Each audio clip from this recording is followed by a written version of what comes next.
Jobs, jobs, jobs everywhere, but not a place to work. Oh, this can't be. No, no, no, no, no. Oh, the Donald is in charge.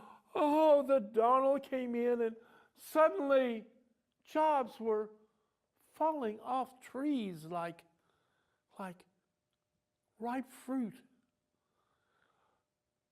Coleman, 1,000 jobs. Alibaba, 1,000,000 jobs. 1,000,000 jobs. Ford, thousands of jobs. Oh, aren't we? It's so great to have the Donald in charge. That was sarcasm, folks, if you didn't figure it out. Okay, next. Now, you notice we don't have our polar bear. Well, you know, figured we'd go another way. Besides, they look like stuffed bears, don't they? Or I guess, yeah. You got humans in them at least. Okay, just a different look on bears today. Okay, next, Dean. Okay. Donald Trump is our savior. Oh, isn't it great? As this cartoon here says, I've created hundreds of jobs. Of course, they're all going to be automated. Okay? And that's the question, folks. All of these jobs, are they really jobs that Americans are going to be able to go out and put an application in to get? If not, what the heck good are they? Okay? Next, Dean.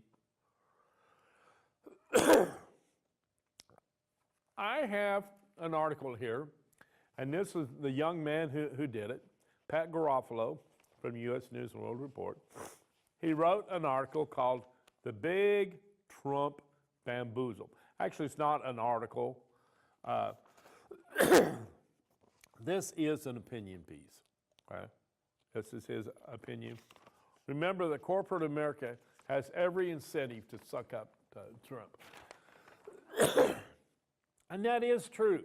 But I also want to point out that 8 years ago, corporate America had every necessity.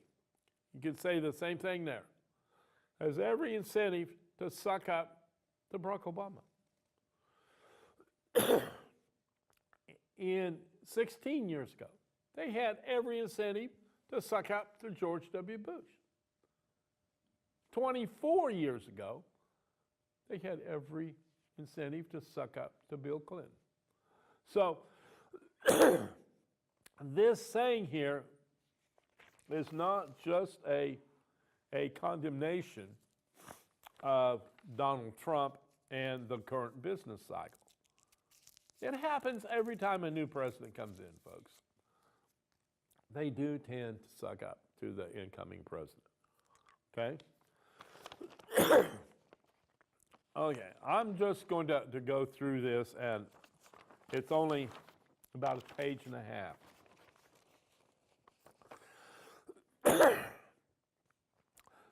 With inauguration fast approaching, much of the journalism world is still attempting to grapple with the fact that President-elect Donald Trump lies all the time about matters big and small. Is he a Trump fan? I'll let you decide. There's been plenty of good discussion about not giving him the headlines he attempts to generate via bamboozling and braggadocio, okay, as well as the need to fact-check his Twitter musings in real time.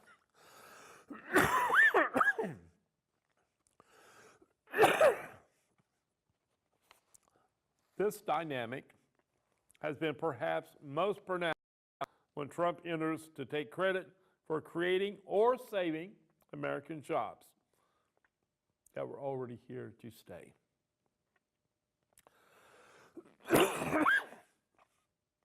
Which he's done on numerous occasions. Well, on Tuesday, he was at it again, using his favorite medium, Twitter, to claim that he is responsible for Ford announcing its intention to scrap plans for construction of a new plant in Mexico. Those of us in the media world should be rightly skeptical each time Trump starts tooting his particular horn. But there's a second consideration worth taking into account too: the need to be skeptical of the corporations sucking up to Trump by tooting along with him.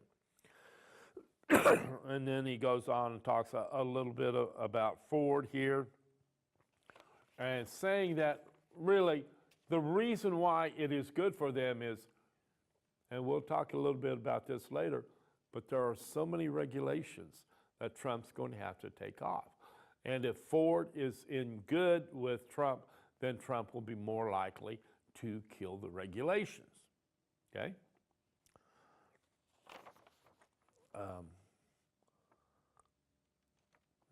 On the flip side, perhaps being in his good graces will pay dividends when it comes to future Trump policies. Since the president-elect is famously malleable, right down to just regurgitating whatever the last person he spoke to told him. Malleable? Okay. Okay, next one, Dean. Okay, here's Fiat Chrysler, and I'm going to just go through that. They said that they're going to invest $1 billion. That's 2,000 jobs. Okay, again, you know, I'm just quoting here. Alibaba. What country is Alibaba from? China. Very good. China. Okay. 1 million jobs. Notice I put where. If Trump throws his tax on there that he's been talking about, what makes you think the jobs will come here? Sounds like to me they're going to go to Vietnam, Thailand, you know, places of that nature, Bangladesh, India, will not be coming here. Okay? Now, the head of Alibaba also says that, you know, there are going to be some jobs for Americans in certain areas, delivery, you know, the financing, the higher end of it, but won't be in the manufacturing end. Okay, Coleman, 1,000 jobs. I'll say it right here. I heard anywhere from like 600 down to 200 of those jobs are actually going to be automated. They're not human jobs. They're machines. Ford staying here in the U.S. You know, again, how many of those jobs are automated? How many of them are not?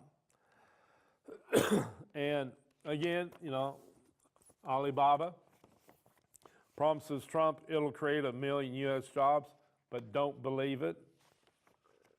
You know, again, so there's a lot of smoke here. A lot of smoke. The U.S. has long been an area of rising focus for Alibaba. Okay, they want to get more in here, particularly as the company's stock continues to trade 20% below an all-time high. Despite referring to that 1 million figure as representing U.S. jobs, and an Alibaba blog post, doot, doot, doot, doot, doot, red flags ought to go up. But I'll just go ahead and state it here.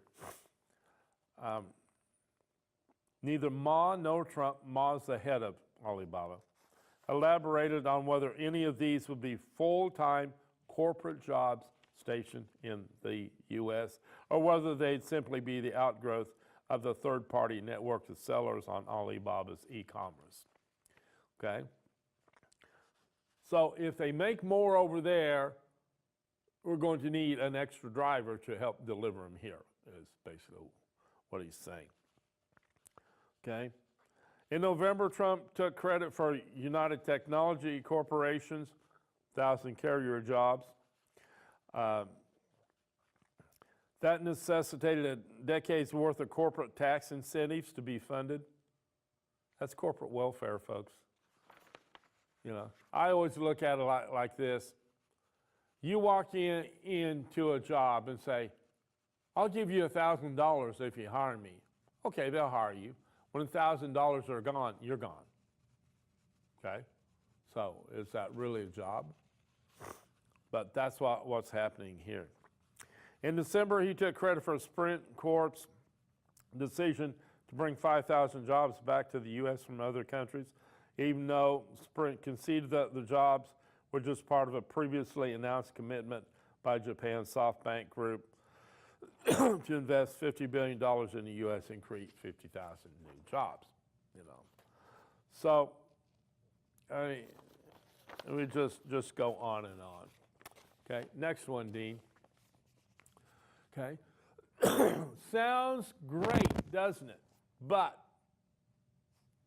and I already mentioned part of these, if we drive up China's costs, they have the whole networking over there in the Far East, and they'll just simply slide it on to the next country, which would not have those costs. Okay, so export jobs to Vietnam was the first one that was mentioned. Okay, will lead to jobs somewhere, but we really don't know how much here. And that's the question.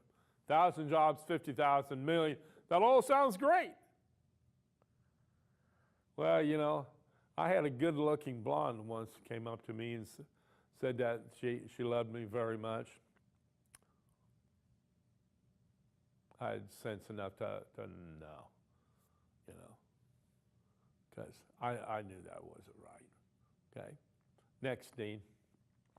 Okay, problems with American production. Okay, it costs more to make it here than a lot of other places. This is not 1917, where we had the comparative advantage. It was cheaper to make things here. It's not anymore. Regulations have come in. Everybody's talking about clean air, clean water. There are costs associated with that. Okay? Now, I'm going to say something that's going to upset some people here. You know, but we are not trained for this specific type of jobs. Okay? Putting that together. We are more trained in more white-collar positions. You know, we're not there. That's why, though, you look at, especially USD 305, you know, they have a career kind of thing going on where they're trying to train the kids to do things like what they used to, welding, you know, mechanical kind of stuff. Okay? 3, regulations. You know, they slap so many regs on businesses. Businesses cannot make a profit. Okay? Now, they do not have the same regulations if that factory is automated. Okay? They don't have the same costs because they don't have human labor. Speaking of labor, the cost of labor, $15 an hour, $20 an hour, that all adds to it, folks. Okay? Now, here's something else that a lot of people don't think about. They may give it to the American company. Yeah, hey, we're making those cars in Lexington, Kentucky. Well, the engine may come in from Singapore. The body work may come in from Thailand. Philippines may make another part, and they all just come in there, and basically all they do is just bolt it together. Oh, we got a couple of machines that do that. So again, how many actual ones? Here's another thing, and seriously, folks, this is another one, but seriously, you're going to have to think about this, okay?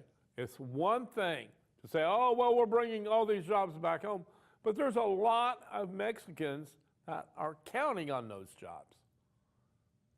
So what's going to happen,